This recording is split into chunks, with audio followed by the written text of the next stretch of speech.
The radio cut out at 22:14 hours, and when it came back, 3 words ended everything. He didn't make it. 12 operators pulled off their headsets. Nobody moved. Nobody breathed. A decorated commander, 19 years, 3 combat tours, a man who had walked out of places that swallowed other men whole, declared dead on a frozen mountain at 8,900 feet. Protocol said, leave him. Command said, leave him. Every calculation said, leave him. Then one voice, cold, absolute, cutting straight through the static like a blade. Negative, he's still warm. I'm going back. She was already moving before anyone could stop her. Subscribe to this channel. Drop your city in the comments. I want to see how far this story travels. Now let's begin. There are moments in a person's life when the world splits in two, before and after. For every man and woman in Task Unit Reaper 3, that split happened at exactly 2:14 in the morning, at an altitude of 8,900 feet, in the kind of cold that doesn't just freeze the body, it freezes the will. The mission had a name. It had a file number. It had a 12-page operational order that outlined every contingency, every escape route, every decision tree. None of them included what happened next. Commander Nathan Calloway had been in the Navy for 19 years. The men called him Ridge, not because it was his call sign, though it was, but because that's what he was. Solid, unmoving, the kind of man you built everything around. He was 41 years old. He had a daughter who drew pictures of helicopters because she thought her father flew them. He didn't correct her.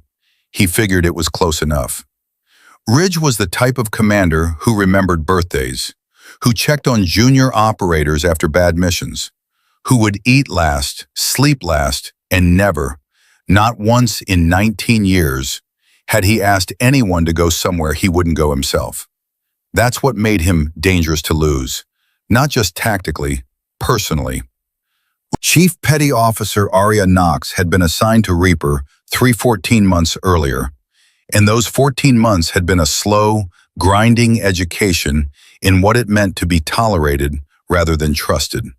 She was 34, former combat medic, then assault element, then, after an incident in Syria that she never talked about and that her commanders never forgot, a decorated operator with a classified commendation and a reputation that preceded her into every room she entered. She was quiet in the way that deep water is quiet. Not still, just contained. When she first reported to Reaper 3, Senior Chief Marcus Dade had looked at her transfer file, looked at her, and said exactly one thing. We run hot here. You run cold. You'll slow us down. Arya had looked at him for a long moment. Then she said, I don't run cold. I run right. Dade hadn't liked that answer. But 14 months later, he hadn't been able to argue with it either. The convoy departed the forward operating base at 2100 hours. 4 vehicles, 12 operators, 1 objective. The target was a man named Khalid Farouk, a courier who moved intelligence between 3 insurgent cells operating in the Northern Mountain Corridor. He wasn't a fighter. He wasn't a commander. But the information he carried had already gotten 2 Allied operatives killed in the past 8 months, and someone in Washington had decided that was enough. The mission was extraction, not elimination. That distinction mattered.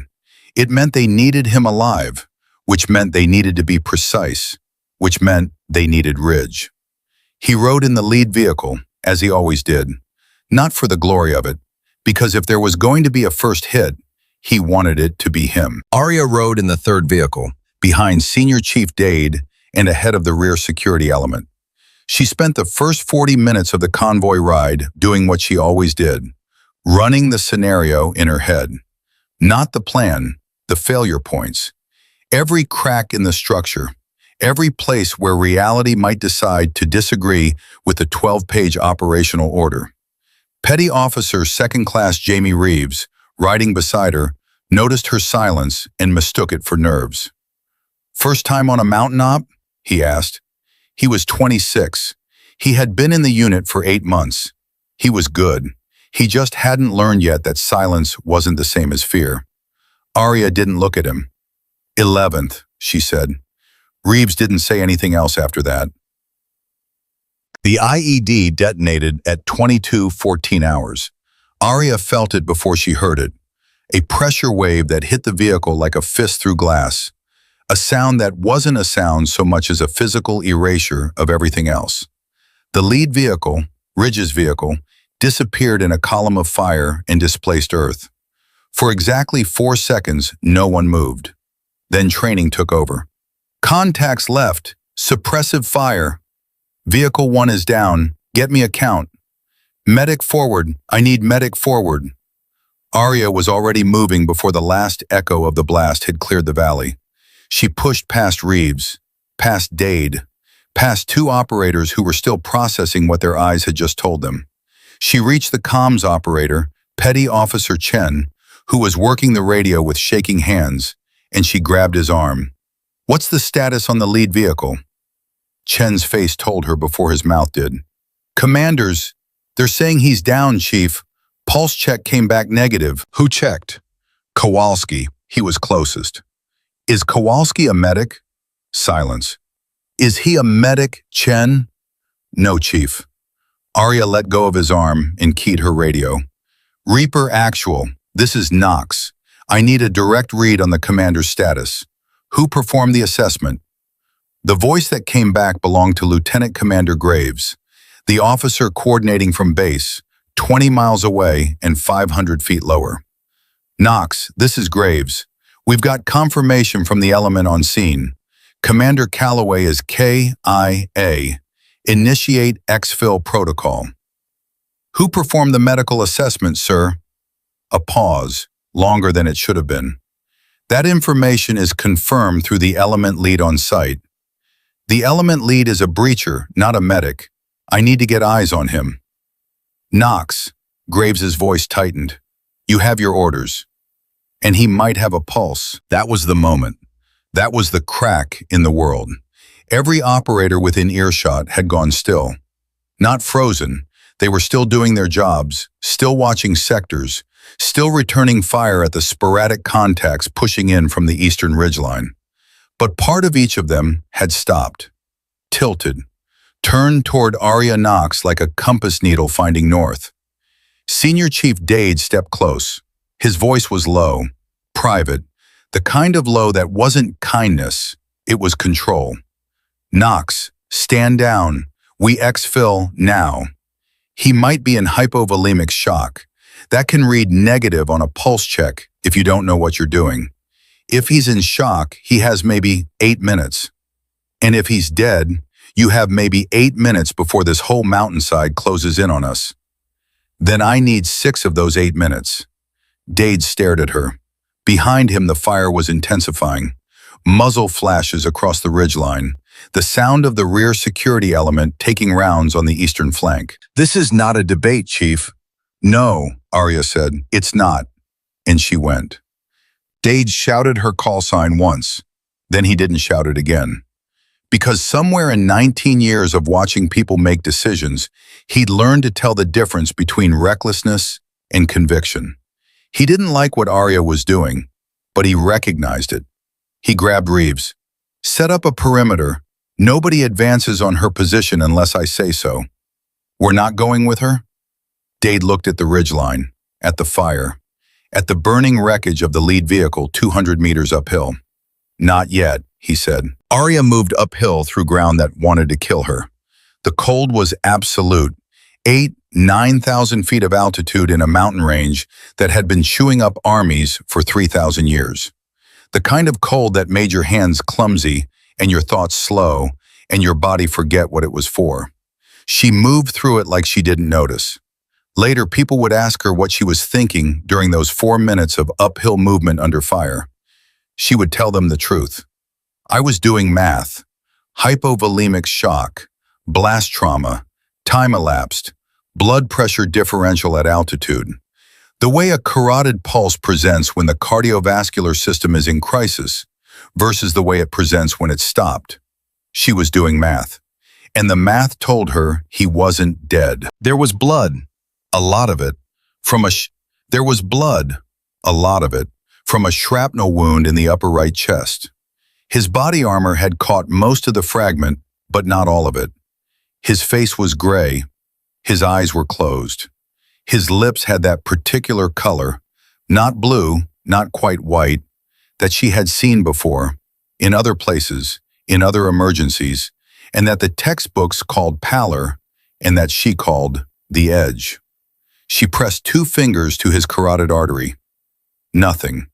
She didn't move her fingers. She waited. There, faint, irregular, stuttering like a signal through bad wiring, but there. Reaper Actual, this is Knox. Commander is alive. I say again, Commander Calloway is alive. He's in hypovolemic shock with a penetrating thoracic wound. I need 6 minutes and I need suppressive fire on the eastern ridgeline.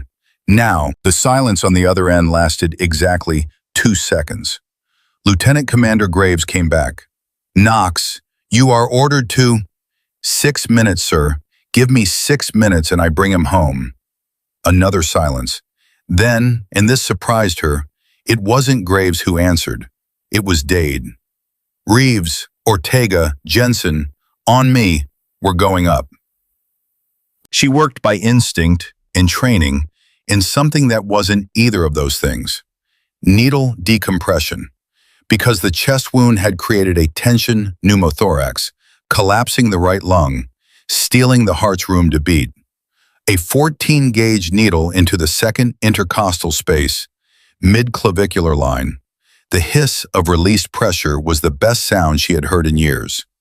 Improvised transfusion bridge, her own kit, every component she carried for exactly this reason, repurposed into a pressure-assisted fluid resuscitation system that wasn't in any field manual because she'd built the technique herself after the incident in Syria that she never talked about. Hypothermia wrap, because at 8,900 feet in a night that had dropped below freezing, his core temperature was dropping faster than his blood pressure. And if she fixed one without the other, she'd still lose him. Around her, Dade's small element arrived and set up without being told. Reeves to the left, Ortega to the right, Jensen rear. Dade himself crouched over her shoulder, watching, not speaking, his rifle pointed uphill while she worked downhill. And the geometry of it, 4 people forming a human shield around a man who might already be past saving, was not something any of them would ever fully be able to explain. They just knew it was right.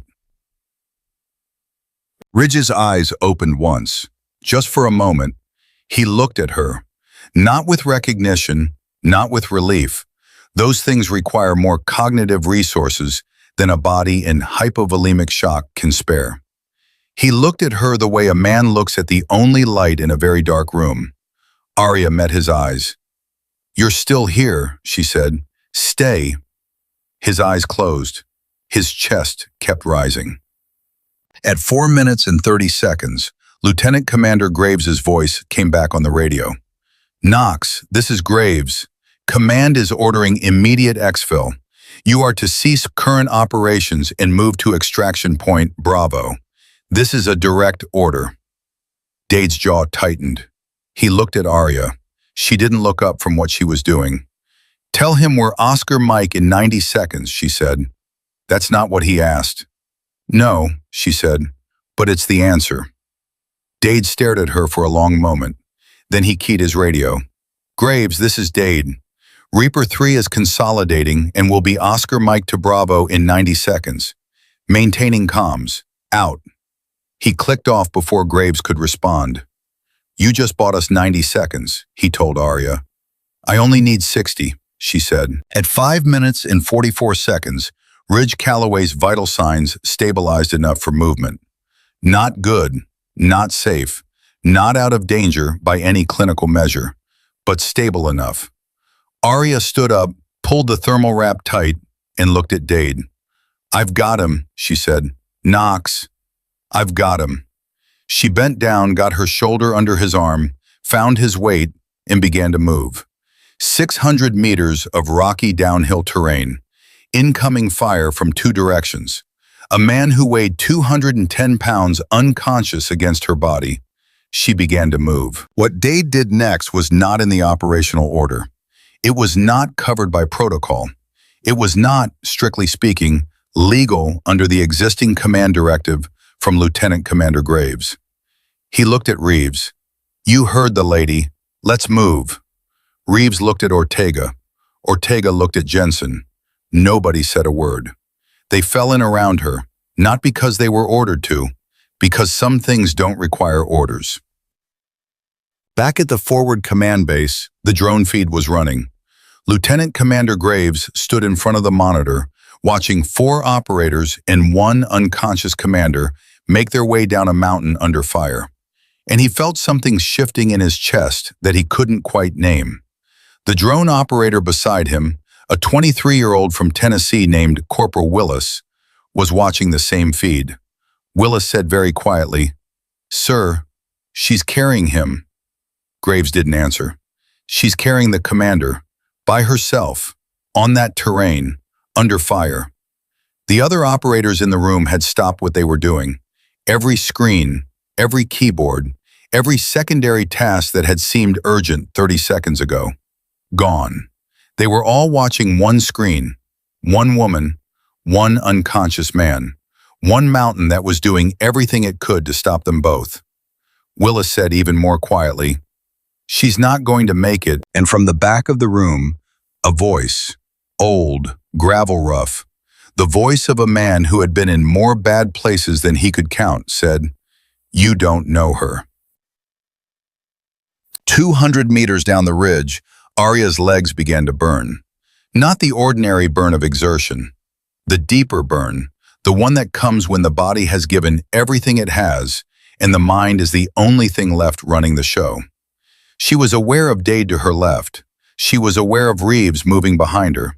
She was aware of Jensen calling out contact directions in a voice so steady it almost sounded bored. She was aware of Ridge's breathing against her shoulder. Shallow, but there. Irregular, but present. She was aware of all of it, and she kept moving. One step, then one more after that, because that's what the math said to do. And Arya Knox had always trusted the math. 300 meters, that was how far they had come. That was what Senior Chief Marcus Dade was counting. Not steps, not seconds, but meters. Because meters were the only currency that mattered right now on this mountain, in this dark, with this much fire coming from the eastern ridgeline, and the man on Arya Knox's shoulders still breathing like a phone signal in a basement. Faint, inconsistent, present only if you were desperate enough to keep listening. Dade moved to her left. Reeves moved behind. Ortega and Jensen held the flanks, calling contacts, managing angles, running the geometry of survival the way they had been trained to do, automatically, economically, without waste. But even trained men have limits, and Dade could see Arya reaching hers. Her legs were still moving. Her grip on Ridge hadn't changed, but her breathing had shifted, deeper, harder. The kind of breathing that isn't fueling effort anymore, it's replacing it. The body borrowing against reserves it doesn't have. He moved closer. "Knox." "I'm fine. I didn't say you weren't." "Then don't." He stayed close anyway. Because the thing about Arya Knox, the thing Dade had spent 14 months learning, was that she never asked for help. Not because she was proud, because she had learned, somewhere in a history she hadn't shared with any of them, that asking meant waiting, and waiting meant losing, and she had already lost too many things she shouldn't have. So she didn't ask. And Dade, for the first time in his 22-year career, decided to give without being asked. He reached across without a word and got his hand under Ridge's other arm, shifted the weight, not taking it, sharing it. The difference mattered. He wasn't rescuing her, he was running beside her. The way a good operator runs beside another operator when the ground gets bad. Not ahead, not behind, beside. Arya didn't thank him, but she didn't pull away either. They kept moving. 270 meters to go. Back at the forward command base, the argument had moved from the radio to the room. Lieutenant Commander Graves had his hands flat on the operations table, his jaw set, his eyes on the drone feed. Beside him stood Captain Russell Holt, the base commander, a 53-year-old officer with 4 rows of ribbons and the kind of face that had stopped showing what it felt sometime in the early 2000s. They disobeyed a direct recall order, Graves said. Dade, Knox, Reeves, Ortega, Jensen, all 5 of them in violation of standing protocol.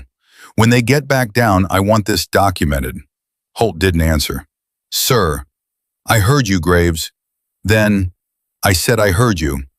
Holt's eyes hadn't moved from the screen, from the drone feed showing 5 operators and an unconscious commander on a mountainside. I didn't say I agreed with you. Graves straightened. Sir, protocol exists for a reason. If we allow... Do you know why I gave Ridge Calloway this command? Holt said. Graves stopped. Because when I was a lieutenant commander, running an op in Mosul in 2006, my vehicle got hit by an EFP and my guys were ordered to exfil. Holt's voice was absolutely even. My team leader disobeyed that order. He came back for me. A pause. I've been trying to be worth that decision for 20 years. The room was very quiet. Graves looked at the drone feed.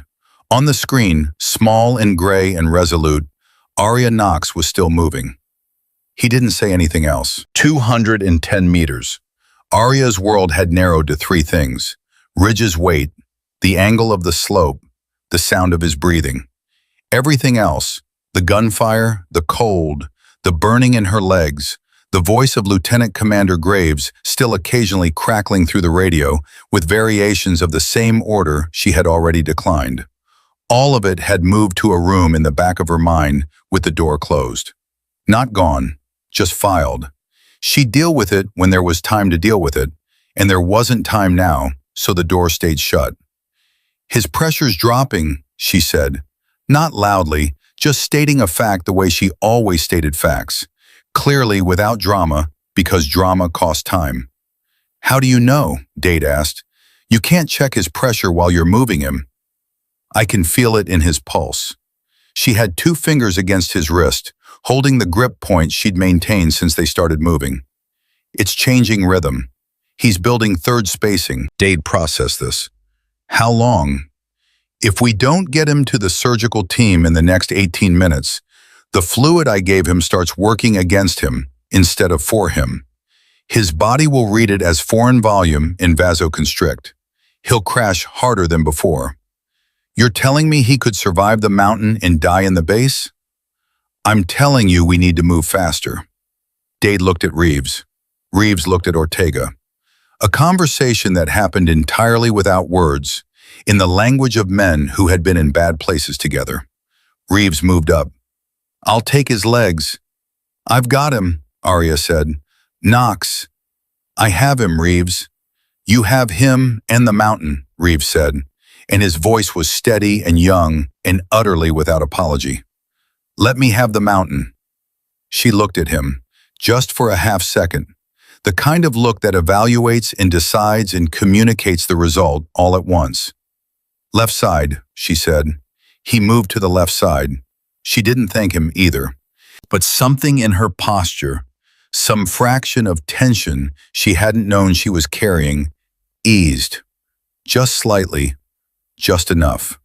They kept moving. 160 meters. That was when Ridge Calloway stopped breathing. Not slowly, not gradually. One breath and then nothing. The absence of the next one like a door closing in an empty house. Arya felt it before any monitor would have caught it, felt the absence of the rise against her shoulder. The cessation of the small, terrible rhythm she had been tracking like a lifeline. She stopped moving. Down! Get him down, now! The element responded before anyone processed the order consciously. Hands lowered Ridge to the ground. Dade was already creating space, pulling Reeves back, because he had seen Arya Knox work before, and he knew she needed room the way a surgeon needs a sterile field. Not for comfort, but for precision. Arya dropped to her knees. 2 fingers to the carotid. Nothing. She moved to the femoral. Nothing. She started compressions, not panicked, not hesitant, the way she'd started compressions 100 times, with the counting already running in her head before her hands had even found the position. Locked elbows, heel of the hand, 30 compressions to a depth that felt brutal but wasn't, was exactly right, was exactly what the heart needed someone to do for it when it forgot how to do it itself. "Somebody count me," she said, not because she needed it, because the sound of someone else's voice kept the others from freezing, and frozen men in the middle of an active contact zone got people killed. Ortega started counting. His voice was steady. 11, 12, 13. Dade had his weapon up, covering their position. Jensen moved to a knee behind him. Reeves was watching their rear.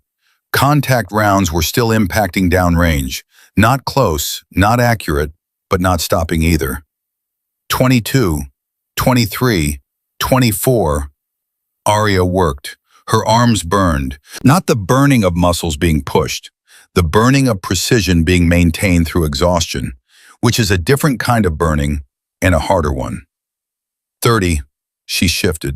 2 breaths, one hand tilting his jaw, one pinching his nose, the other creating a seal that the altitude and the cold and the position made harder than any training scenario she had ever practiced. "Checking pulse," she said. Silence. Dade's jaw was tight. Reeves had stopped breathing. Even Jensen, who had the emotional expression of a glacier, had gone very still. Arya's fingers were on the carotid. 5 seconds. 10. "Knox," Dade started. "Quiet." 15 seconds, then, starting again, her hands found his chest. The counting resumed. 31 seconds into the second cycle, Corporal Willis at the drone station back at base said quietly, "She's doing CPR. On the mountain. Under fire. She's doing CPR." No one responded, because there was nothing to say to that. Captain Holt watched the screen. He had his hands behind his back the way men hold their hands when they are trying very hard not to let anyone see what their hands want to do. Willis said, "Sir, if she doesn't get him back in the next 2-3 minutes..." "I know what happens," Holt said. "The Kazovac bird is 8 minutes out. If we launch it now, launch it." The words came out before Holt had finished deciding to say them. He looked at Graves. "Launch the bird." Graves opened his mouth. "That's an order, Lieutenant Commander. Launch the bird." 43 seconds. That was the number that would follow Arya Knox for the rest of her life. Not the mission, not the mountain, not the 600 meters, or the cold, or the gunfire, or any of it. 43 seconds. Because that's how long it took. 2 full cycles in the beginning of a third, 43 seconds of compressions on frozen ground at altitude, in the dark, before Commander Nathan Calloway's heart remembered what it was for. She felt it under her hands first. A contraction. Not a normal beat, not yet. A trembling, a muscle remembering. Like an engine turning over, catching, threatening to die again, then steadying. "Pulse," she said. The word came out flat, controlled, the way she said everything. But her hands had stopped moving, and she left them resting on his chest for just 1 second longer than necessary, feeling the rhythm under her palms. And that 1 extra second was the only sign she gave of what it meant. Reeves said, "What?" "He has a pulse. It's weak. It's irregular. It needs monitoring." She was already repositioning him. "But it's there. He's back."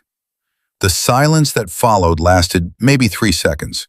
Then Ortega, who was from San Antonio and had a wife and 2 kids, and had been in the Navy for 11 years, and had never in those 11 years been known to say anything that wasn't tactically necessary, said, "Madre de Dios."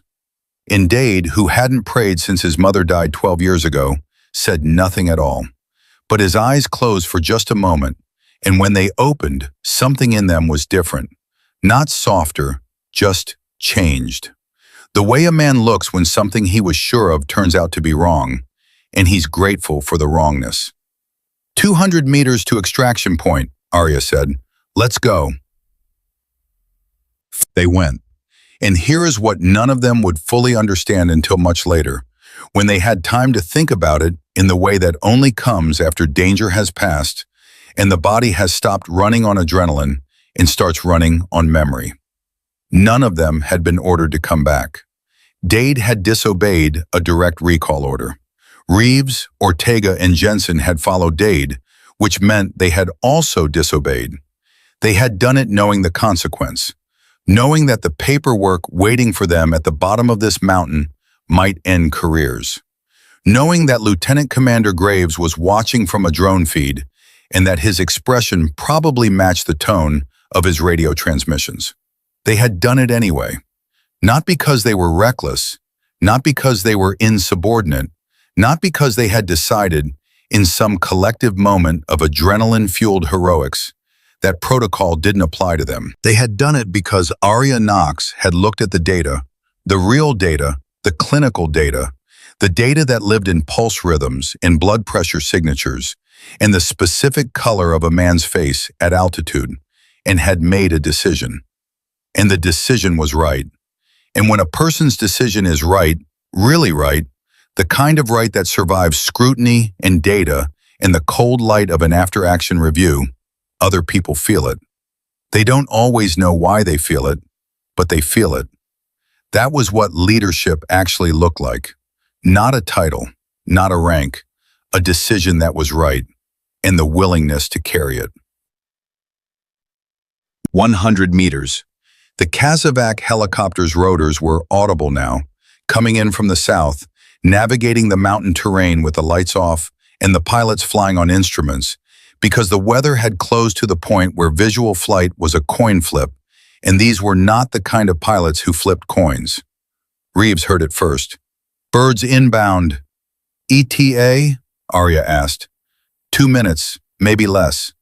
He needs to be horizontal when they land. Legs elevated. I need someone's pack under his feet the moment we set him down. I've got it, Jensen said. First words he'd spoken in the last 20 minutes. Brief, sufficient. Jensen.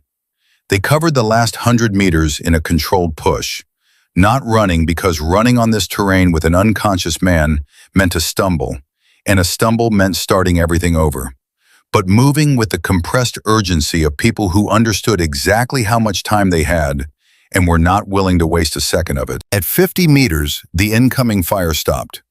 Not tapered, stopped, like someone had thrown a switch. Dade noticed immediately. Why did they stop? Either we're out of their range or they pulled back, Ortega said. Or they're repositioning, Jensen said. Nobody slow down, Dade said. Assume option 3. They didn't slow down. At 20 meters, Ridge Calloway's eyes opened again. Not all the way. A crack. The specific partial opening of someone who is in the space between unconscious and aware. Not seeing, not processing, but responding to something. Sound maybe. The rotors. The voices. The rhythm of movement. Arya felt the change in his body before she saw it in his face. Ridge. She said his call sign. Not his rank, not his name. His call sign, the way the team used it, the word that meant, I know who you are, and I know you're still here. Stay with me, we're almost down. He didn't respond, but his hand, hanging loose at his side for the entire descent, moved. Just slightly, just the fingers, a reflexive tightening against the grip of whoever was holding him. Arya was holding him. She felt it. She said nothing, but she didn't let go. They reached the extraction point at 2,301 hours, 47 minutes after the IED detonated. The Kazovac bird came in hard and fast, and the medical team was off the aircraft before the skids touched ground, moving with the organized speed of people who had done this before and would do it again, and had long since stopped letting the circumstances of the situation affect the efficiency of their response. The lead flight medic, a woman named Petty Officer First Class Danielle Cross, reached Ridge first. She took one look at his vital setup, at the improvised transfusion bridge, at the needle decompression site, at the hypothermia wrap, and then she looked up at Arya. "Who ran this?" "I did," Arya said. Cross looked back at the setup, back at Arya. "What's his current status?" "Penetrating thoracic wound, right side, approximately 4 centimeters below the clavicle. I decompressed at the second ICS, mid-clavicular. He went into cardiac arrest at approximately the 8-minute mark post-blast. 43 seconds down. Spontaneous rhythm returned. Current pulse is weak and irregular. I'd put him at a 40% chance of right-sided cardiac contusion, complicating the next 6 hours. He needs an echo the moment he's in theater." Cross stared at her. "You got him back from 43 seconds of arrest, on that mountain, with field equipment." "He wasn't ready to go," Arya said, and her voice was so flat, so simply matter-of-fact, that Cross had no answer for it. They loaded Ridge onto the aircraft. Arya stood back. She watched them work, Cross and her partner, efficient and practiced, doing what she had kept him alive long enough for them to do. The handoff. The moment when her part ended and theirs began. She had never been good at handoffs, but she was learning. Dade came to stand beside her. For a long moment, neither of them said anything. Then Dade said, "When we get to the bottom, Graves is going to come at us hard." "I know. You disobeyed a direct order. Technically, so did I. So did Reeves, Ortega, Jensen. I know that too. You have anything you want to say before it happens? Anything you want to get straight between us?" Arya looked at him. In 4 years of knowing Marcus Dade, across 2 deployments in 14 months in Reaper 3, and every moment of friction and pushback in quiet, grinding resistance to her presence that he had never fully explained and she had never fully forgiven, this was the longest he had ever held her gaze without looking away first. "Yeah," she said. "One thing. Say it. Thank you." He looked at her for another moment. Then he looked away, out toward the darkness where the mountain was still doing what mountains did. Indifferent, massive, patient in the way that only things without memory can be patient. "Don't mention it," he said. And she didn't. The aircraft lifted. Ridge Calloway disappeared into the night sky. Arya watched the lights until she couldn't see them anymore. Then she picked up her kit, checked her weapon, and turned toward the road that led back to the base. Back to whatever was waiting for her there. She walked without hurrying, because the math, for the first time in 47 minutes, said she had time. And Arya Knox always trusted the math. The road back to the forward command base took 31 minutes on foot. Arya walked it in silence. Dade walked 3 steps behind her, which was unusual for him. He was a man who walked beside people, never behind them, because walking behind someone implied either deference or pursuit, and Marcus Dade had spent his entire adult life being neither deferential nor predatory. He walked behind people when he was thinking, and right now he was thinking very hard. Reeves, Ortega, and Jensen spread out behind them both, maintaining tactical spacing out of habit. The kind of habit that doesn't turn off just because the shooting has stopped. Because in their experience, the shooting stopping was sometimes the most dangerous moment of all. Nobody talked. The cold was still absolute, the kind of cold that fills every silence with itself. At the 20-minute mark, Reeves said, "You think he's going to make it?" Nobody answered right away.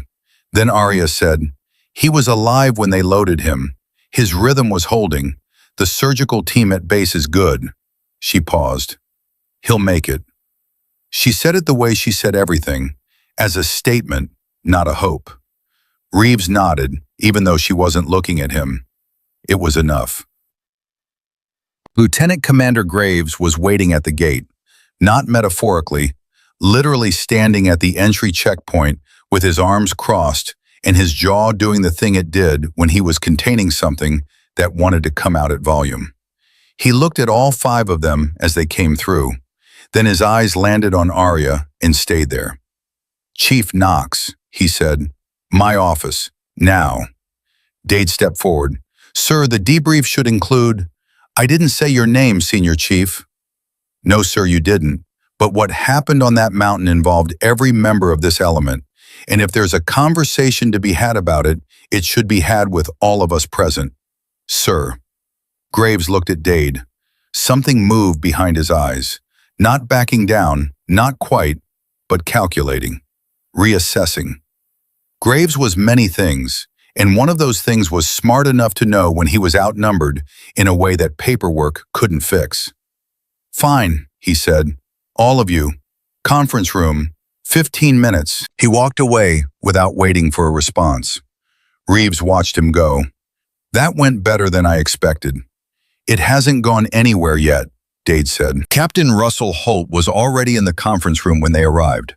That was the first surprise. Holt didn't attend debriefs. Holt had people who attended debriefs and reported back to him. His presence in a room was a statement, and right now that statement was doing something to the atmosphere that Arya couldn't quite read. Graves was at the head of the table. Holt was to his left. 5 chairs had been set for Arya's element. They sat. Graves opened a folder. At 2,214 hours, convoy lead detonated an IED, resulting in Commander Calloway being critically wounded and declared KIA by the element on scene. He was reading, keeping his voice clean and factual, the way men read things they've already decided the conclusion of. At 2,219 hours, I issued a recall order to Reaper 3. That order was declined by Chief Petty Officer Knox, who stated, and I'm quoting from the comms log, "Negative, he might have a pulse." At 2,221 hours, Senior Chief Dade took his element uphill to support Knox, in direct violation of standing protocol and the recall order. He looked up. "Does anyone dispute that account?" Silence. "I'll take that as a no." He closed the folder. "Chief Knox, I want to hear from you directly. Why did you disobey a direct order?" Arya looked at him. "Because Commander Calloway wasn't dead." "You couldn't have known that." "I did know that." "The element lead performed a pulse check." "The element lead is a breacher," Arya said. "He's exceptionally good at his job. His job is not mine. A carotid pulse in a patient experiencing hypovolemic shock at altitude can be imperceptible to an untrained assessment. The rhythm is there. It's just too weak and too irregular to find, unless you know what you're looking for and where to look for it." Graves stared at her. "You're telling me you knew he was alive because of how a pulse feels?" "I'm telling you I knew he was alive because of 14 years of medical training and combat experience that specifically covers this presentation." "Yes." Another silence, different from the previous one. Holt shifted in his chair. Graves said, "And if you had been wrong?" "Then I would have been wrong," Arya said, "but I wasn't." "That's not—" "If I had followed the recall order, Commander Calloway would have been dead within 6 minutes.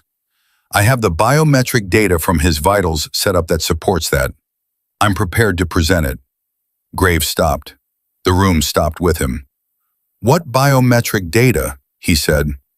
"My field kit includes a portable monitoring unit.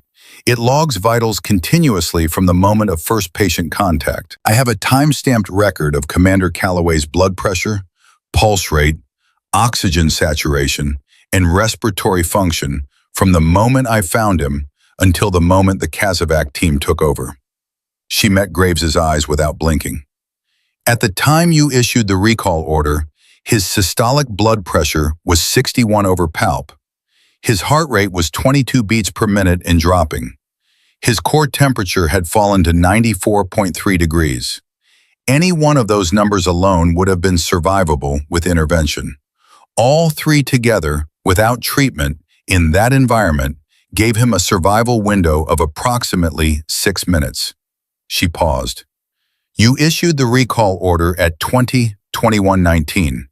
I reached him at 20-21-18. The math is not complicated, sir."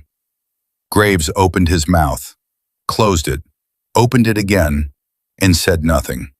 Captain Holt said, very quietly, "Where is this data now?" "On my kit, sir. I can have it downloaded and formatted within the hour." Holt nodded slowly. "Do that." The twist came from a direction none of them had anticipated. It came from Graves himself. He leaned back in his chair, a small movement almost invisible, but significant in the way that small movements by rigid men always are significant. Something yielding, something releasing. "I want to be clear about something," he said. His voice had changed, still controlled, still precise, but the hard edge of confrontation had gone out of it, replaced by something that sounded uncomfortably, unexpectedly, like honesty. The recall order was not purely tactical. Dade's head came up. Reeves stopped breathing. Arya went very still. "The recall order," Graves said, "was influenced by a conversation I had with Colonel Merritt at 2,211 hours. Before the detonation, Merritt was concerned about mission optics, specifically about the optics of a prolonged extraction in a high-visibility corridor with a compromised team composition." He paused on those last two words. Let them sit in the room. Compromise team composition was his phrasing, not mine. The silence that followed was the loudest thing Arya had heard all night. Dade said, "Compromised how, sir?" Graves looked at Arya, just for a second, long enough. "He meant me," Arya said. Her voice was flat, steady. "He meant that having a female operator as the ranking medic was a liability optic. That if the mission went badly, the question of why she was there would complicate the after-action review." "That was his position," Graves said. "I want to be clear. I did not fully agree with it, but I allowed it to influence my decision-making." Another pause, heavier this time. "That was wrong." Jensen, who had said perhaps 30 words in the last 3 hours, said, "You issued the recall because of what someone thought it would look like." "In part, yes. And if Knox had followed that order, Commander Calloway would be dead." Graves said it without softening it, a man swallowing something very bitter and not letting himself make a face. "Yes, that is the operational reality." The room sat with that for a moment. Dade said, with a very specific quietness that was more dangerous than volume, "Where is Colonel Merritt now, sir?" "That," Captain Holt said, "is a matter that will be handled at my level, and it will be handled." He looked at each of them in turn. "What I want each of you to understand, and this is not for the record, this is man to person in this room, is that what you did on that mountain tonight is exactly what this unit is supposed to be. Protocol exists to preserve lives. When protocol is used to endanger them, it has failed its purpose." He looked at Arya last. "You didn't fail the protocol failed you, and you compensated for it." Arya said, "Sir, I want the biometric data entered into the official record." "It will be. I want it entered in a way that documents the timeline clearly, not as a supplemental note, as primary evidence in the after-action report." "Knox," Graves started. "She's right," Holt said. Graves looked at him. "She earned that," Holt said simply. The debrief ended at 01:30 hours. The team filed out into the corridor. Nobody celebrated. Nobody exchanged significant looks or triumphant glances. They were too tired for that. And anyway, they had all been in this life long enough to know that the moment something is resolved is not the moment to celebrate. It's the moment to start watching for what comes next. Reeves said, "I need food. I need about 4,000 calories immediately." Ortega said, "I'll come with you." Jensen walked beside them without committing to the food either way. Jensen's relationship to food was, like most of his relationships, efficient and non-dramatic. Dade stopped at the junction between the corridor and the operating bay. "Knox." Arya stopped. "What Graves said in there," Dade began, and then he stopped himself. Started again. "Merritt used the phrase compromised team composition. That came from somewhere. That kind of language doesn't just appear. Someone had been making that argument before tonight. Arya looked at him. Was it you? She asked. The question was direct, not cruel, just direct. The way she asked everything. Day didn't answer right away, which was an answer. 14 months ago, he said finally, when you transferred in, I wrote a risk assessment, standard for any new assignment. I noted, as a tactical concern, not a personal one, that integrating a female operator into an all-male assault element presented adjustment variables that would need to be monitored. He paused. Merritt got access to that assessment. Arya processed this. He used your language, she said. He used my language to build an argument I didn't intend. Dade's jaw was tight. I wrote a risk assessment about operational integration. He turned it into a justification for compromising your command authority in a live mission. And you're telling me this now? I'm telling you this now because you deserve to know where it came from, and because, he stopped, worked through something. Because if it had gone the other way tonight, if you'd followed the order, if Ridge had died on that mountain because a recall order was influenced by an assessment I wrote 14 months ago. He stopped again. I needed you to know. Arya stood with this for a moment. In 14 months, Marcus Dade had never given her an apology, had never admitted to uncertainty, had never offered her anything except resistance and the occasional grudging acknowledgement that her work was competent. This wasn't an apology either, technically, but it was the closest thing to one he had in him. She said, I'm going to check on Ridge. Yeah, Dade said. She started walking. Knox? She stopped, didn't turn. You did good tonight. She stood there for just a moment. So did you, she said, and kept walking. The surgical bay was quiet at 0200 hours. The attending physician, Lieutenant Commander Francis Way, who ran the surgical team with the same clean intensity that Arya brought to field medicine, was making notes at the station outside the primary room when Arya arrived. He's out of surgery, Way said before Arya could ask. Outcome? Better than it should have been, given what he walked in with. Way looked at her. What you walked him in with. The decompression saved the lung. The fluid management kept his kidneys from shutting down. The hypothermia wrap, she shook her head. Without that, his core temp would have dropped another 2 degrees during transport, and we'd have been fighting rewarming arrhythmia on top of everything else. She paused. Whoever worked him in the field knew what they were doing. Is he conscious? In and out, he's been asking questions. Arya looked at the door. He's been asking for you, Way said. She pushed the door open. The room was dim. The equipment was doing what equipment does, measuring, monitoring, displaying numbers that meant things she could interpret and that most people couldn't. She looked at the numbers first. Old habit. The numbers were bad in the way that numbers are bad when a body has been through something it wasn't designed to survive. But they were stable in the way that mattered. The trend lines moving in the right direction, slowly, incrementally, the way recovery actually looks, as opposed to the way it looks in movies. Then she looked at him. Ridge was awake. Not fully. His eyes were open at the same partial angle they'd been at on the mountainside. The angle of someone operating on the edges of consciousness, aware of the world but not quite able to grip it firmly yet. But he was looking at her. She pulled a chair to his bedside and sat down. He said, in a voice that sounded like it had been dragged across gravel, You came back for me. Yes. They said, a pause, a breath that cost him something. They said I was gone.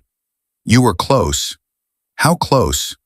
She thought about the 43 seconds, about his heart stopping in the dirt, in the snow, in the dark, with rounds impacting 20 meters away and the cold trying to finish what the blast had started.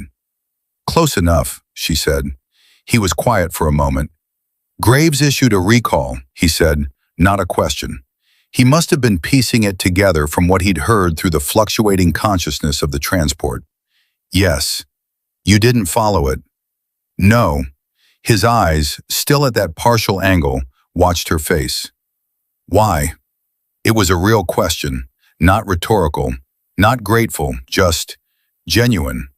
Ridge Calloway, even half-conscious and post-surgical, wanted to understand what had happened and why, because that was the kind of commander he was. Arya said, "Because the data said you were alive." "The data," he repeated.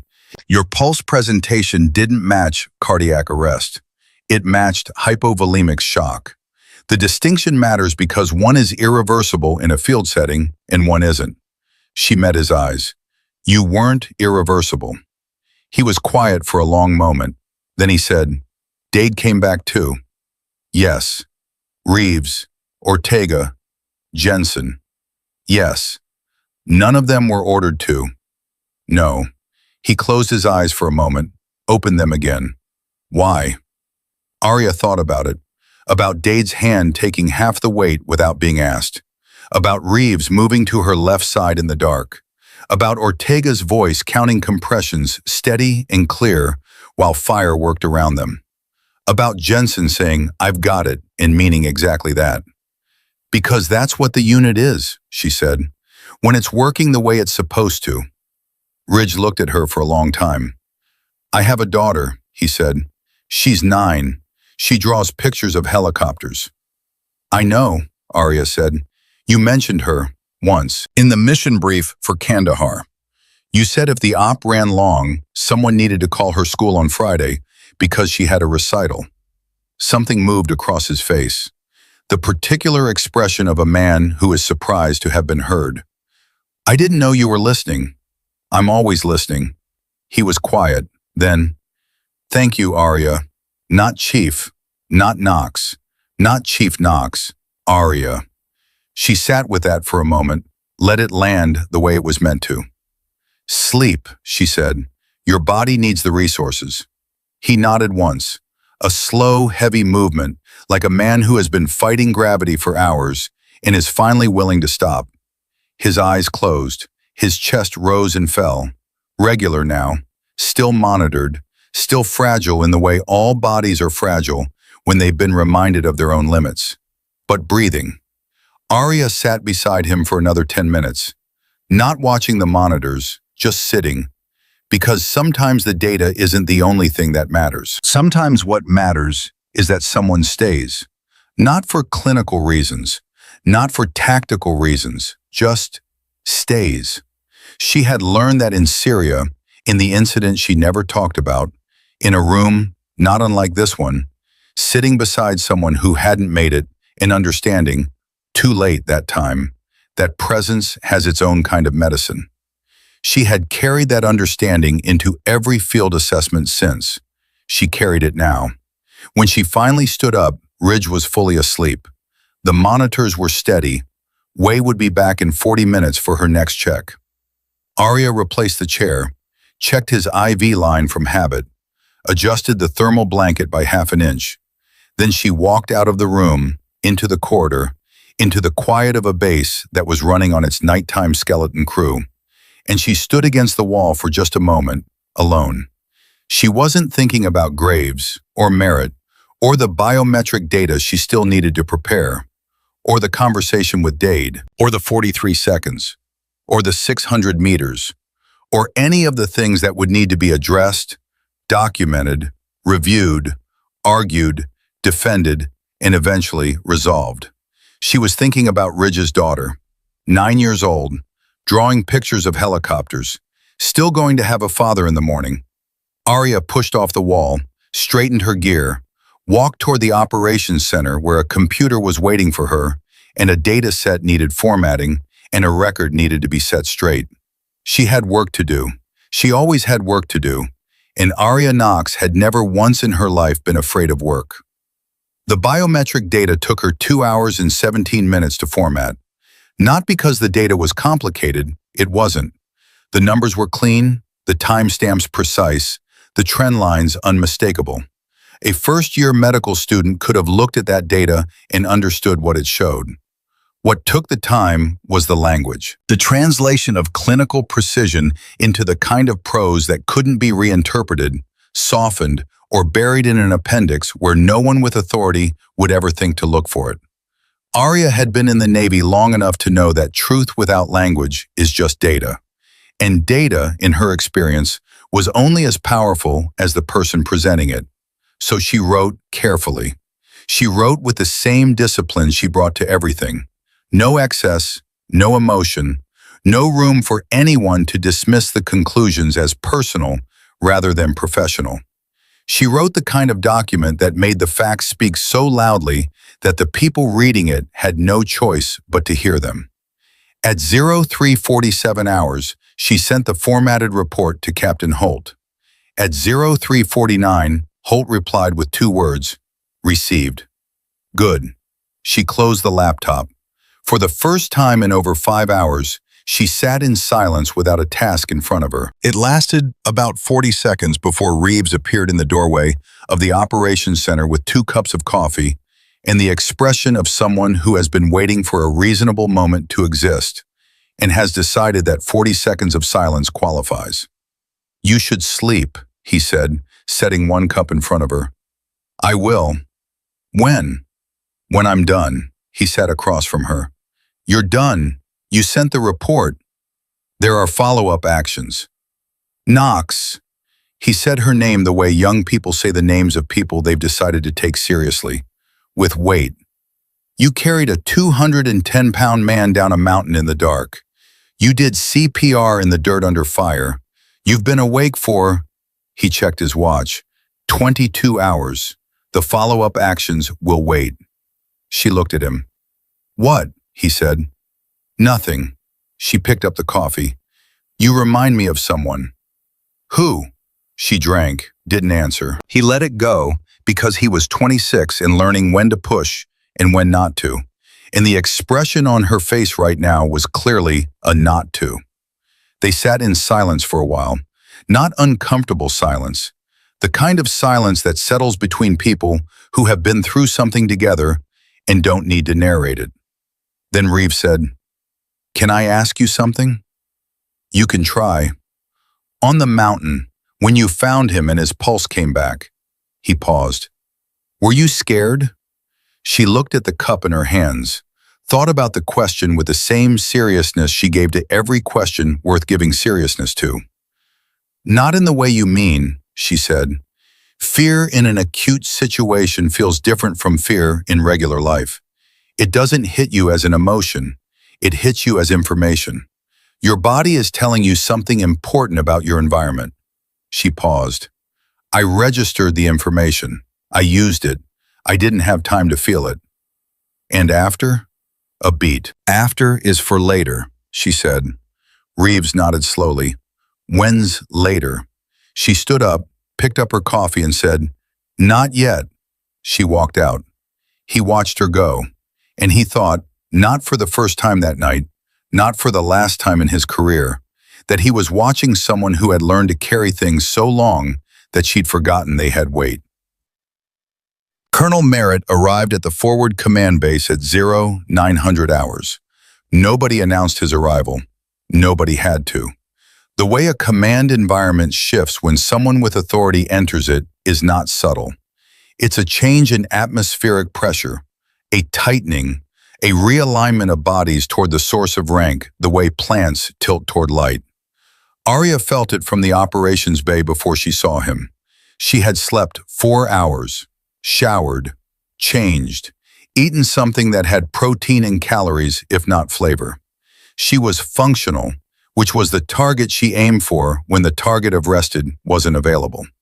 She was reviewing the after-action addendum when Date appeared beside her. "Merritt's here," he said. "I know." "He's with Holt." "Okay." "Knox." His voice dropped. "He's going to push back on the report. He's been on the phone with his people at Central Command since 0600. He's not coming here to concede anything." She looked up from the screen. "What does he want?" "Best case for him? The biometric data gets classified as supplemental rather than primary. The recall order gets characterized as tactically sound given the available information at the time. Your decision to disobey it gets characterized as an unauthorized individual action that happened to produce a favorable outcome, but sets a precedent that can't be allowed to stand. She absorbed this. He wants the record to say I got lucky, she said. He wants the record to say that the system worked and one person went rogue. Because the alternative, Dade stopped. The alternative is that the system failed, and that failure was shaped by a bias he introduced into a command decision. That's not a record he can afford. Arya looked at her screen, at the data, at the timestamps and the trend lines, and the numbers that said what they said with complete indifference to what Colonel Merritt could or couldn't afford. He can want whatever he wants, she said. She went back to the addendum. The meeting happened at 10:30 hours in Holt's office. Arya was not invited. That was the first signal. The second signal came 40 minutes later when Holt's adjutant, a lieutenant named Park, who had the diplomatic expression of someone paid to deliver bad news without bruising, appeared at the operations bay and said quietly, "Captain Holt requests your presence, Chief Knox. Conference Room B." Conference Room B was smaller than Conference Room A, which was where the previous night's debrief had taken place. The difference mattered. Room A was for official proceedings. Room B was for conversations that were official in substance, but needed the flexibility of informality to survive. She walked in. Holt was there. Graves was there. And Colonel Merritt was there. A man of 57 with the broad chest and narrow eyes of someone who had spent decades being right about enough things that he had stopped fully examining the moments when he was wrong. He looked at Arya the way some men look at complications. Not with hostility, exactly, with the particular expression of someone encountering an obstacle they had expected to be smaller. "Chief Knox," he said, "please sit." She sat. "I've reviewed your report," he said, "and your biometric data. It's thorough." He said thorough the way people say thorough when they mean inconvenient. However, there are aspects of the operational picture that the data doesn't fully capture. "Such as?" Arya said. Merritt glanced at Holt, a quick glance, the kind that checks whether a conversation has an audience that matters. Holt's face was a wall. Merritt continued. "The recall order issued by Lieutenant Commander Graves was based on the best available information at the time of issuance. The element lead's pulse assessment, while not performed by a medical professional, represented the ground truth report from the person closest to Commander Calloway. Protocol dictates that command decisions be made on the basis of reported ground truth." "The ground truth was wrong," Arya said. "The ground truth was reported incorrectly, yes, but that doesn't retroactively invalidate the decision made on the basis of that report. It validates the outcome of the decision made against it." Merritt's eyes sharpened slightly. "The outcome of an unauthorized individual action is not the same as the outcome of sound protocol. It is when the unauthorized individual action is the thing that prevented the sound protocol from killing someone." The room was very quiet. Holt's expression hadn't changed. Graves was looking at the table. Merritt leaned forward slightly. "Chief Knox, I want to be direct with you. The report you submitted, as currently written, implies a chain of causation that implicates command-level decisions as a contributing factor in Commander Calloway's near-death outcome. That implication, if allowed to stand in the official record, creates a precedent that undermines the integrity of the command structure in this theater." "The chain of causation is accurate," Arya said. "That's your interpretation. It's the data's interpretation. Data requires interpretation. Not this data." She kept her voice even, steady, the way she kept everything during the things that mattered. "Sir, I can walk you through every data point in that report, timestamp by timestamp, and show you exactly what would have happened to Commander Calloway's cardiovascular system if the recall order had been followed. I can give you the clinical literature that supports each step of that progression. I can put it in a language that any reviewing authority at any level could understand." She paused. "Or you can tell me what you'd like the record to say, and I can tell you why I won't change it." Merritt stared at her. Then he said, "You understand what's at stake here." "I understand what you think is at stake," she said.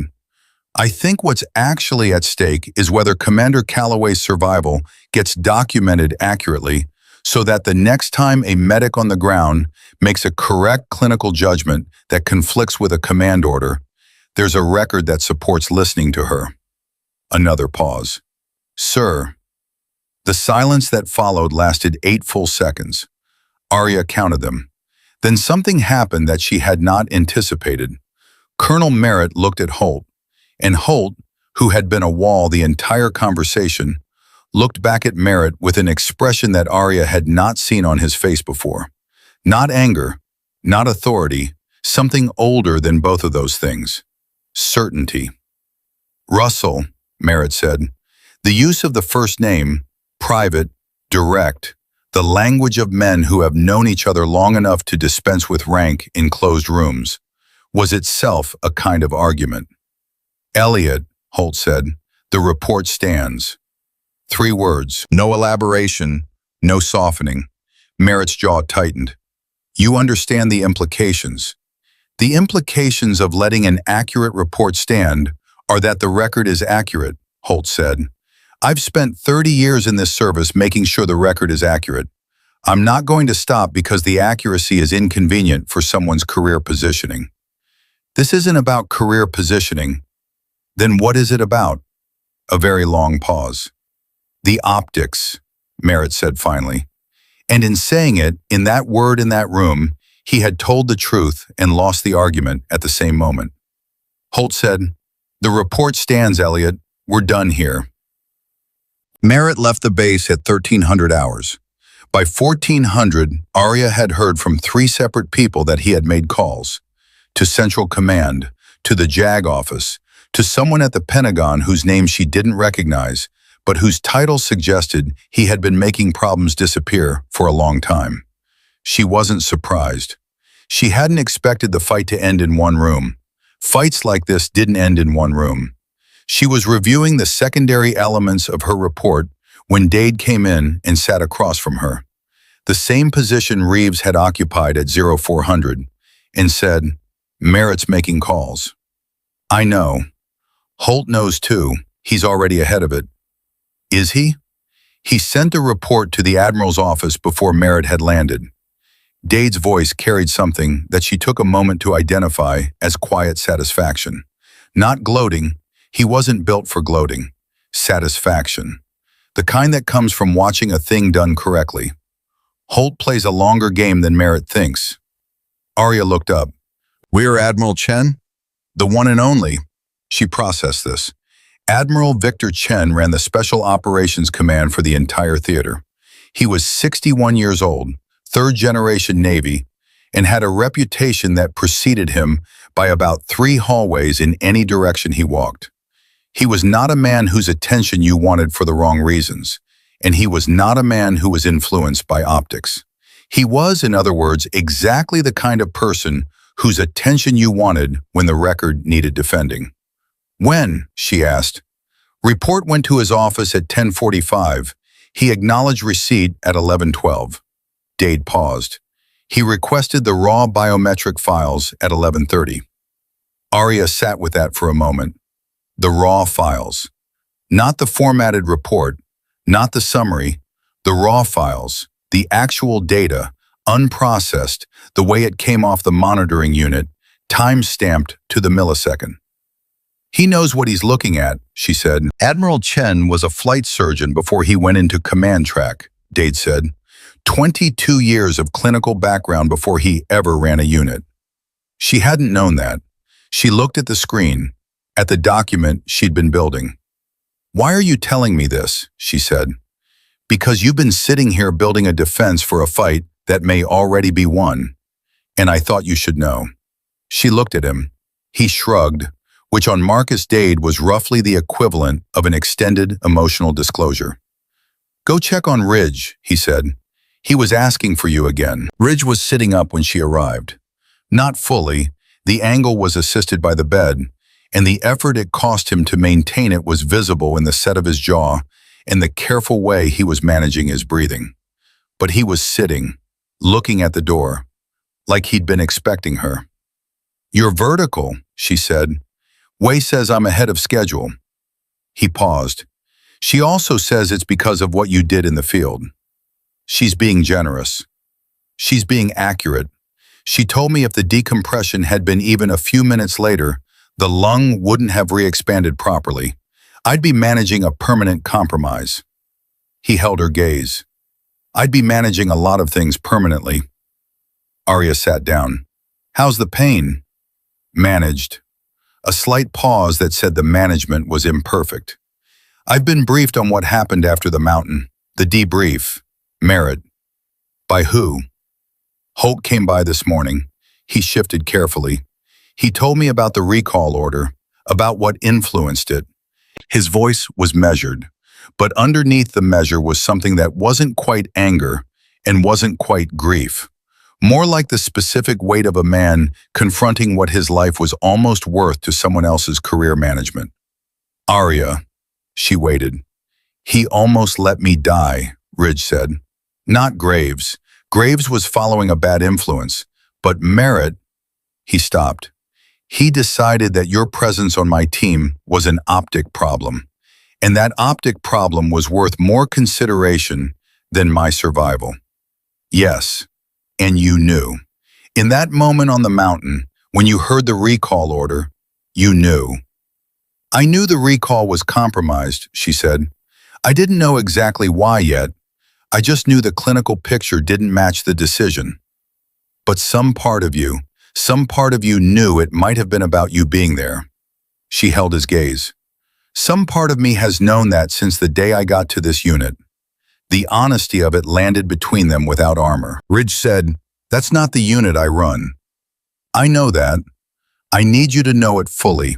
Not as a thing I'm saying right now in a hospital bed because I owe you my life. As a thing that's true." "Ridge, I mean it. I know you mean it," she said. "I've known you mean it for 14 months. That's why I stayed." He was quiet for a moment. "Not everyone does," she said. "Stay. When the environment makes it clear that they're tolerated rather than trusted, most people leave. Go somewhere they're wanted. Start over." She looked at her hands. "I stay. Because leaving means the environment wins, and I don't let environments win." He looked at her with the expression of a man who is hearing something he should have asked to hear much earlier. "Why this unit specifically?" he said. "You could have gone anywhere. Your record—" "Because this unit is the best," she said simply, "and I don't do second best." Something shifted on his face. Not quite a smile, too much pain and medication for a full smile, but the suggestion of one. "No," he said, "you definitely don't." Admiral Victor Chen arrived at the forward command base at 1700 hours. Unannounced. No advance party, no ceremonial preparation. One vehicle, 2 aides, and the kind of entrance that powerful people make when they want to see things as they actually are, rather than as they've been arranged for inspection. Arya heard about it from Park, who appeared at her elbow with the look of someone delivering information that might be good or terrible, and wasn't sure which. "Admiral's in with Captain Holt," Park said. "He's asked to speak with you at 17:30. "About the report?" "He didn't specify. He just asked for you by name." She had 30 minutes. She used 27 of them finishing the addendum, and 3 of them being still. Something she did rarely and only when the next thing was important enough to require it. Stillness for Arya Knox wasn't rest. It was preparation. The moment before the movement. The breath before the words. At 17:30, she walked into Holt's office. Admiral Chen was 61 and looked 50 and moved like 45. He had the economy of a man who had learned long ago that every unnecessary word and gesture cost something, and he had stopped spending things he didn't need to spend. He looked at her when she entered, The kind of look that inventories rather than greets. "Chief Knox," he said. "Sit down." She sat. "I've read your report 3 times," he said. "I've reviewed the raw biometric data. I've looked at the comms logs and the drone footage from the mission." He paused. "I have a question." "Sir, at the moment you decided to disobey the recall order, at that specific moment, before you had examined Commander Calloway, before you had confirmed his pulse, what was the basis for your decision?" She thought about how to answer that, not because she didn't know, because the honest answer required precision, and precision required thought. "Pattern recognition," she said. "The element-led who performed the initial pulse check is good at his job. His job involves technical precision under pressure. But the specific presentation of hypovolemic shock at altitude, the pulse characteristics, the timing relative to the blast, the secondary blast dynamics from that type of IED in that type of terrain, those are narrow enough that most people without specific training would miss them." She paused. "I have that training. I've seen that presentation before. In Syria." Chen held her gaze. "The incident in Syria." "Yes, sir." "Your classified commendation." "Yes." He was quiet for a moment. "You lost someone in Syria," he said. It was not a question. She said nothing, which was its own answer. "And that loss informed your read on Commander Calloway." "Yes, sir." "In what way?" She held his eyes steadily. "In Syria, I had the same read, same clinical picture, same pattern. I was overruled by a senior officer who believed the ground report over my clinical assessment." A pause. "I followed the order. The patient died. The post-incident analysis confirmed my assessment had been correct." She didn't look away. "I decided on that mountain that I would not follow an order that contradicted a correct clinical assessment. Not again." Admiral Chen sat with this for a very long moment. The office was so quiet she could hear the ventilation system. Then he said, "The officer who overruled you in Syria, where is he now?" "I don't know, sir. We didn't serve together after that deployment." Chen nodded slowly. "His name was Merritt," he said. "Elliot Merritt. He was a lieutenant colonel at the time." Arya went very still. The room tilted slightly, not physically, but in the way rooms tilt when information arrives that reorganizes everything you thought you understood about a situation. "You didn't know," Chen said. "No, sir. He's been in this theater for 8 months. He's had access to unit assignments, personnel files, and operational rosters." Chen leaned forward slightly. "I don't believe it's a coincidence that the officer who influenced a recall order on the basis of your presence on a team is the same officer who overruled your clinical judgment 4 years ago and lost a patient for it." The implication landed. Not coincidence. Pattern. A man who had made a mistake and spent 4 years making sure the person who could prove it had no platform to stand on. "He's been managing the exposure," Arya said slowly. "Since Syria, he's been—" "Yes," Chen said. She absorbed this for a moment. Then she said, "Is that in the record?" Chen reached into the folder beside him and laid a document on the desk. It was a transfer order. Colonel Elliot Merritt, reassignment to a desk position at a logistics command in Norfolk. Effective immediately. No scandal, no public proceeding, no formal charge that would require a response that would surface the Syria incident in a way that damaged the institution. Just gone.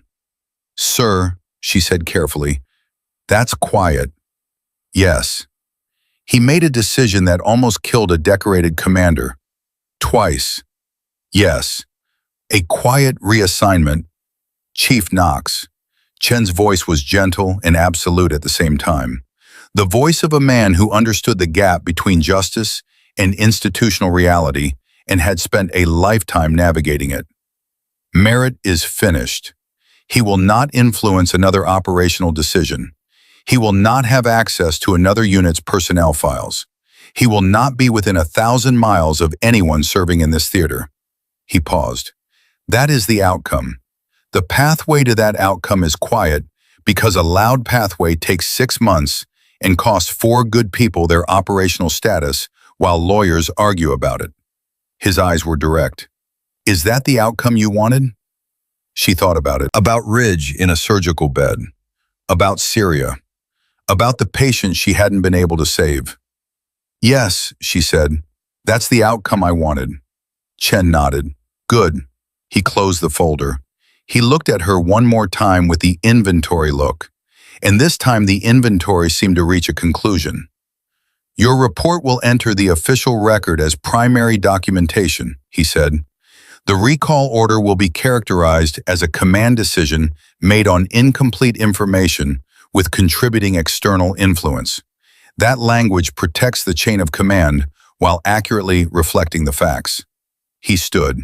And I'll be recommending that the training curriculum for forward command officers include a module on clinical assessment literacy, specifically covering the presentations you documented in your report. He extended his hand. Your work tonight will save lives, Chief Knox, not just Commander Calloway's.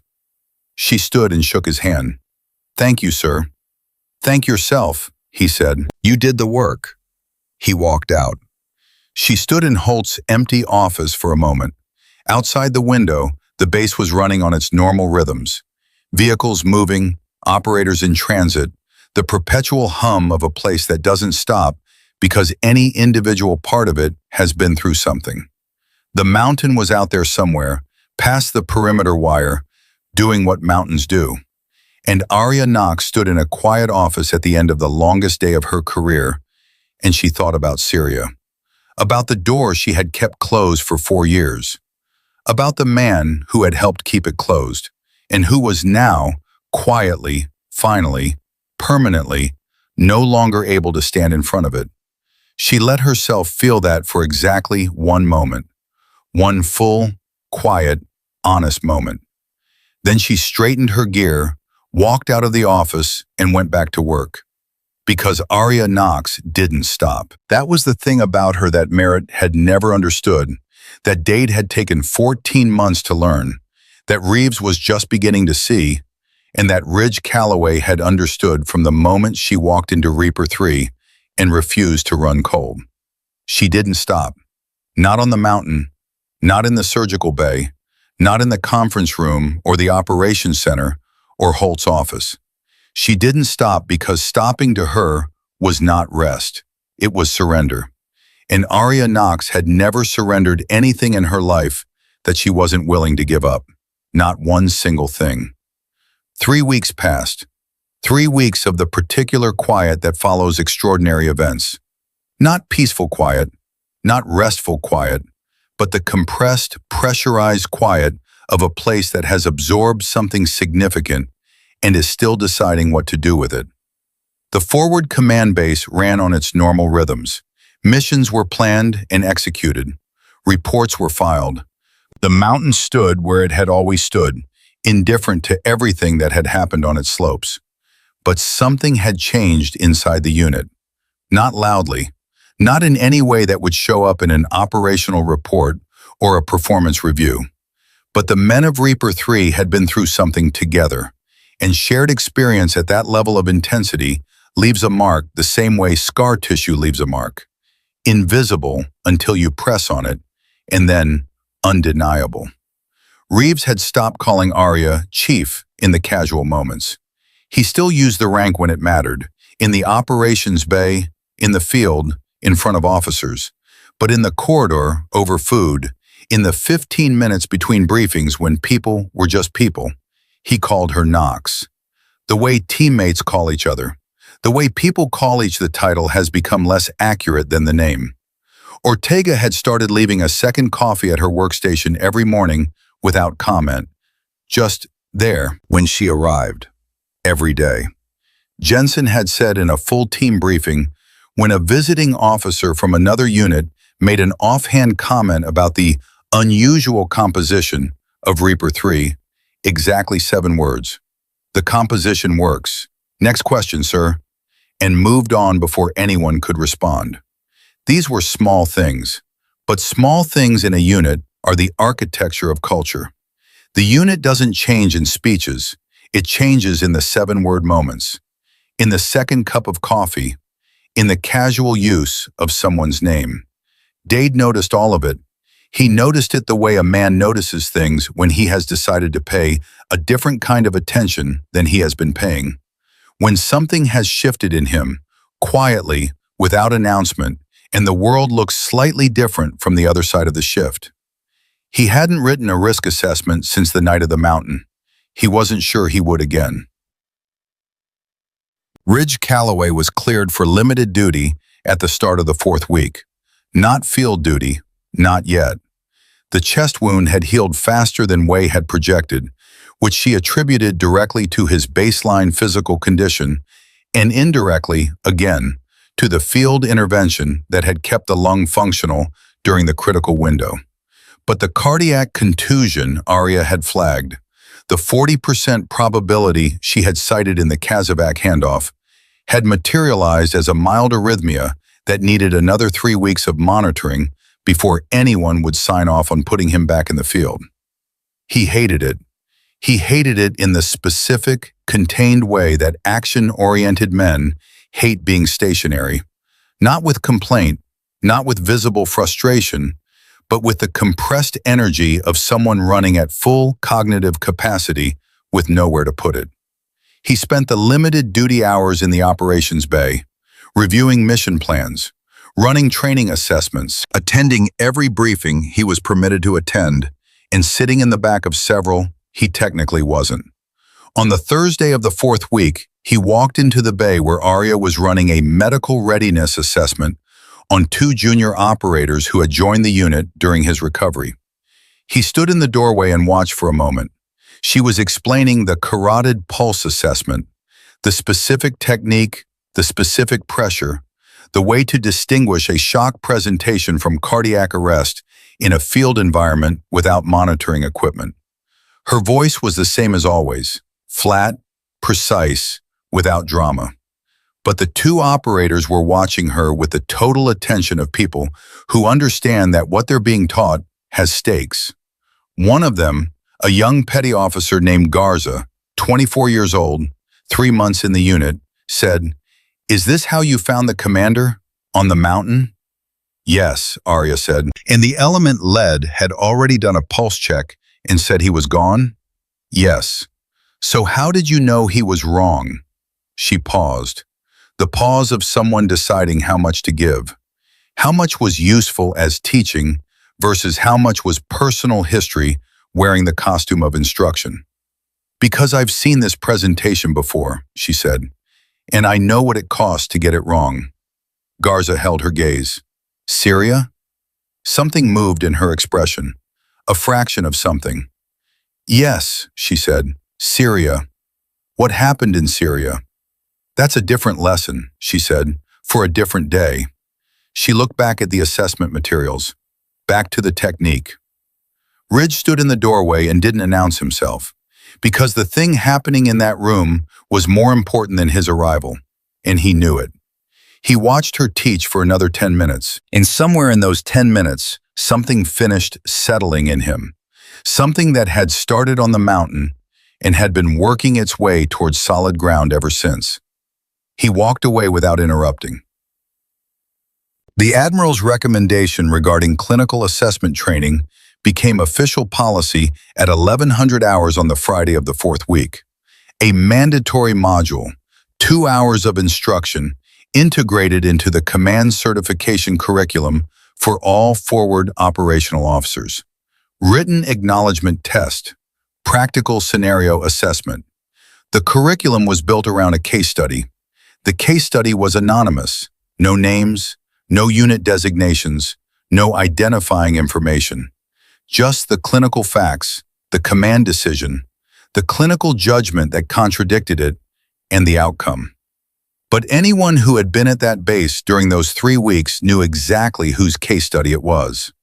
Graves came to find Arya when the policy landed. He found her in the corridor, moving between the operations bay and the medical station, and he stopped in front of her with the expression of a man who has rehearsed something and is deciding in real time whether to deliver it as rehearsed or abandon the script entirely. He abandoned the script. "I owe you an apology," he said. Arya stopped, looked at him.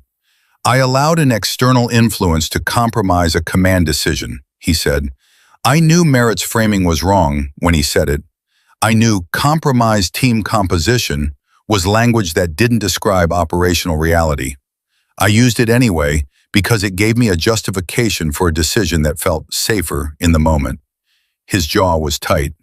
Safer for the mission optics, not safer for Commander Calloway. She said nothing. "I've been a naval officer for 18 years, he said. "I've never issued an order that I later determined would have gotten someone killed. This was the first time." A pause. "It will be the last." Arya looked at him for a long moment. "Are you asking me to accept the apology or receive it?" she said. He blinked. "What's the difference?" "Accepting means we move forward as if it resolves something. Receiving means I acknowledge you said it and we see what changes." She held his gaze. "I'll receive it." He nodded slowly. "That's fair." "Yes," she said. "It is." She moved past him. He stood in the corridor for a moment, and the expression on his face was the expression of a man who has just been given exactly as much grace as he earned, and no more, and who understands, perhaps for the first time, that this is what honesty actually costs. On the Monday of the 5th week, Ridge Calloway stood in front of Reaper 3.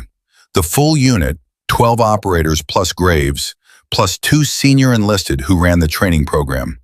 Not a formal muster, not a ceremony.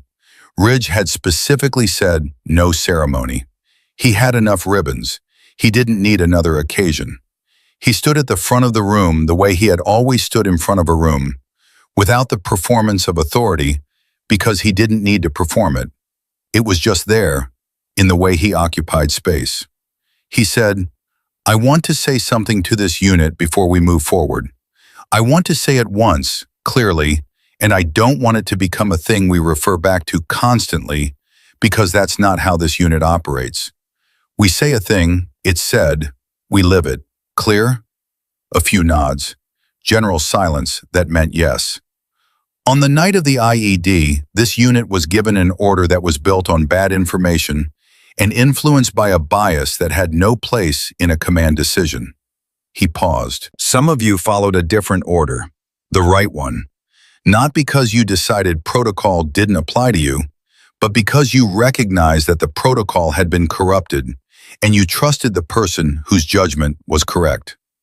He looked at Arya, who was standing at the back of the room with her arms at her sides, and her expression as contained as it always was when people directed things at her publicly. "Chief Knox did not disobey me. She saved me. Those are not the same thing. And I want the unit to understand the distinction, because that distinction is going to come up again in your careers, in different forms, in different contexts, and when it does, you need to know how to read it." The room was very still. "Protocol is not sacred," he said. "It's a tool. It exists to protect lives and preserve operational integrity. When it is used against those purposes, when it becomes a shield for bad decisions, or a weapon against correct ones, it has failed. And when protocol fails, you do not fail with it. You find the thing that's actually right, and you do that instead." He paused one more time. "That's what happened on this mountain, and it's what I want to happen in this unit going forward. Not recklessness, not insubordination, trust in competence, regardless of rank, regardless of anything else." He held the room for a moment. "We're done. Let's go back to work." The room didn't erupt. Nobody cheered. Nobody gave a speech in response. They went back to work, which was exactly what Ridge had wanted, except Dade, who waited until the room had cleared and then crossed to where Ridge was still standing and said, with the specific brevity of a man who had been holding something for 5 weeks, "For the record, I was wrong about Knox.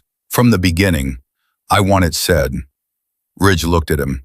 "Said to who?" "To you, to myself, to whatever version of the record matters." Dade's jaw worked for a moment. "She's the best medical operator I've served with. She might be the best operator in this unit. I wrote an assessment 14 months ago that said her presence was a variable that needed monitoring. He paused. The variable turned out to be the thing that kept you alive. Ridge said, "Have you told her?" "Some of it, not all of it. Tell her the rest." Dade nodded. He found her at her workstation. She was writing, always documenting, always building the record that protected the truth from the people who wanted to reshape it. She looked up when he stopped in front of her. He said, "I wrote the risk assessment. I told you that. What I didn't tell you is that I've been watching you work for 14 months, and I've been looking for reasons to confirm what I wrote instead of looking at what was actually there." He stopped, started again. "I did you a disservice, not with intent, but intent doesn't determine impact." Arya put down what she was writing. She looked at him with the full, level attention she gave to things she decided mattered.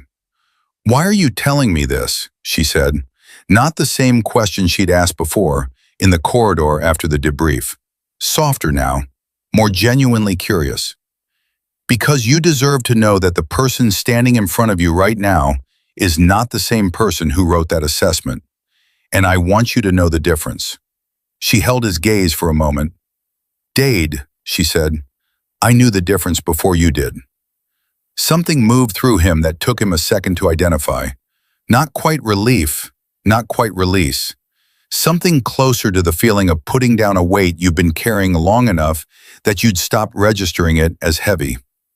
"Yeah," he said, "I figured." He walked away. She picked up her pen and wrote. The twist came on the last day of Ridge's limited duty clearance. It came in the form of a message, not a radio transmission, not an official communication, not anything with a classification header or a mission file number.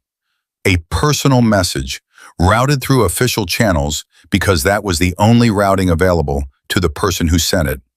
It was from Layla Calloway, Ridge's daughter, 9 years old, who drew pictures of helicopters.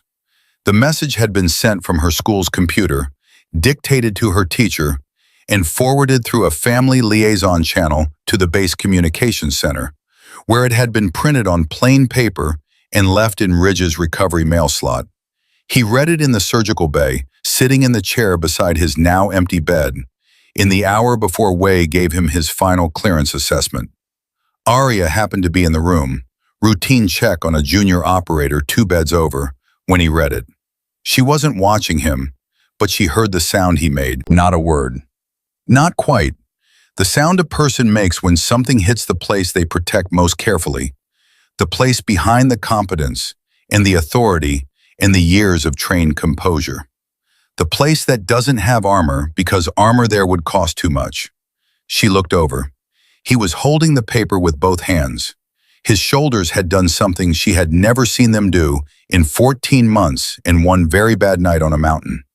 They had come down, all the way down, every carried thing released at once. She crossed the room without deciding to. She sat in the chair beside him without being asked. He passed her the paper without looking up. She read it. "Dear Daddy, Mrs. Torres said I could write to you. I made you a helicopter, but it got too big for the envelope, so I'm going to keep it here until you come home. The man from the Navy came and said you were hurt, but you're getting better. He said someone really brave helped you. I drew a picture of her too, but I don't know what she looks like, so I made her tall. Are you coming to my recital? It's on the 14th. I practiced the hard part. Love, Layla." Arya read it twice. She set it down on the arm of his chair. Neither of them said anything for a moment. Then Ridge said in a voice that had nothing left to protect itself with, "The 14th is 3 weeks from Thursday." "I know," she said. "Wei says if the arrhythmia clears by the end of this week, I can go home for 10 days. She told me the same thing." He looked at the paper. "She drew a picture of you. Tall. She's never met me." "No." He picked up the paper again, carefully, the way you pick up something that has broken you open in a way you didn't expect to survive, and did. "She knows you exist, though. I told her, after, when I was coherent enough to talk. I told her someone came back for me. He looked at Arya. She said, "Why?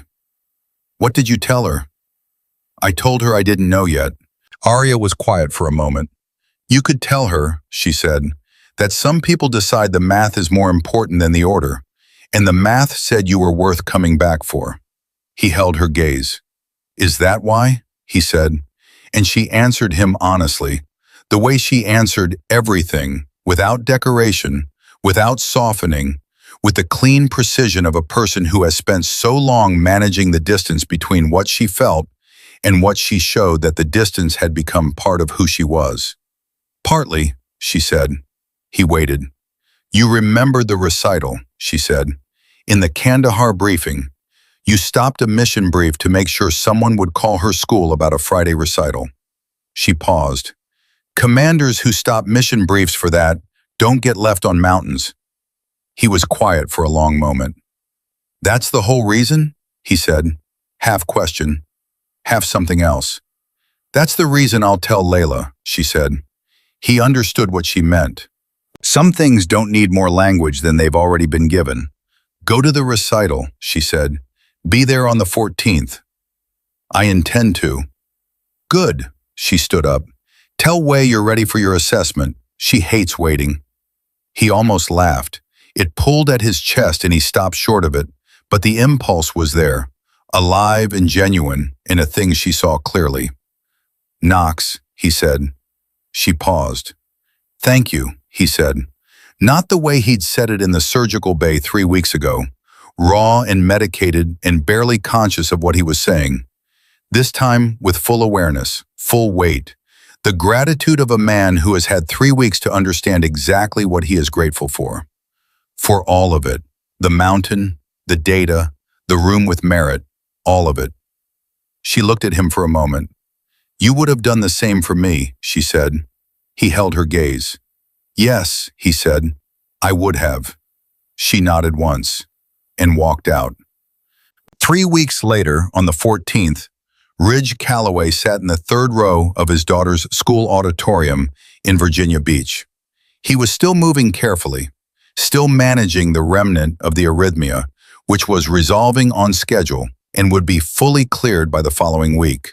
Still carrying the particular awareness of a person who has been reminded at close range that they are fragile, and who has decided to treat that fragility not as weakness, but as information. Layla played the hard part. She nailed it. Afterward, outside, when she had launched herself at him with the full-body commitment that only 9-year-olds bring to hugging, and when he had held her in a way that was careful about his chest and careless about everything else, she pulled back and looked at him with the serious expression of a child who has been thinking about something for a long time. The lady who saved you, she said, is she your friend? He thought about that word, about what it contained and what it missed. She's my unit, he said. Layla considered this. Is that better than a friend? It's different, he said. It's the kind of person who comes back for you, even when they're not supposed to. She thought about this with the total seriousness of a 9-year-old parsing something she suspects is important. I want to be that kind of person, she said. He looked at his daughter, at the complete, uncomplicated certainty in her face, the way children are certain about things before the world teaches them that certainty costs something. And he felt something in his chest that had nothing to do with the arrhythmia. You already are, he said. Back at the forward command base, Reaper 3 redeployed.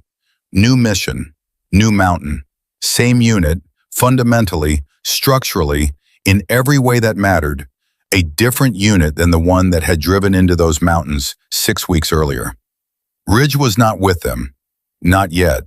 3 more weeks. Arya was at point, not because Dade had stepped back. He was there, right beside her, doing what he did, being what he was. But because the unit had shifted the way units shift when trust has been built and tested and proven. And the shift had put her at point, not as a concession or a symbolic gesture, but as the simple result of operational logic. She was the best person for the job. She had always been the best person for the job.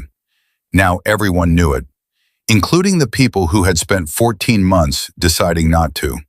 The convoy moved out at 2100. Arya rode in the lead vehicle. Not for the glory of it, because if there was going to be a first hit, she wanted it to be her. The mountain was ahead, dark and cold and patient. She was ready. Not because she wasn't afraid. She had stopped pretending that fear was the enemy a long time ago. Fear was information, and information was useful. And Arya Knox had never once in her life met a piece of information she wasn't willing to use. She was ready because she was trained, and she was trusted, and she was exactly where she was supposed to be, doing exactly what she was built to do, with people around her who had learned, the hard way, on a mountain, in the dark, under fire, that competence doesn't have a gender and courage doesn't ask for permission. The convoy moved into the night. The radio was quiet, and Arya Knox moved forward, as she always had, as she always would, carrying the weight of everything she knew, everything she'd lost, and everything she'd refused to surrender. Not because someone ordered her to, because it was right, and that had always been enough.